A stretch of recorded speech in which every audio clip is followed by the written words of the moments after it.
I found a cicada today, guys. Yeah, I got him. Okay, hold on.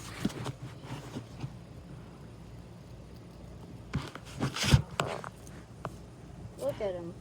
Oh.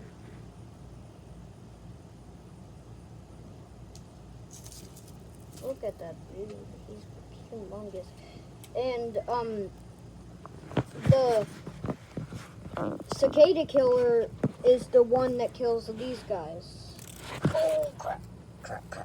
He tried to fly away, but the cicada killer kills these guys, and these guys look like actual aliens. Like, their eyes are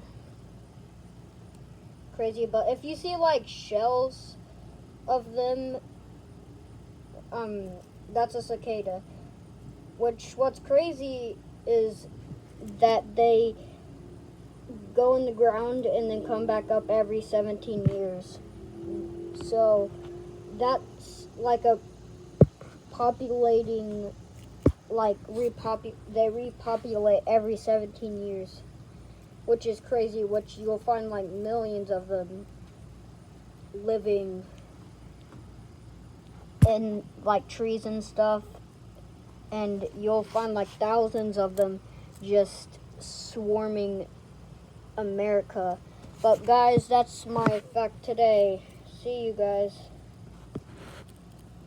I'm gonna try to make 2 videos every day so you guys can learn way more, and I might be adding them up every single day, like adding more and more.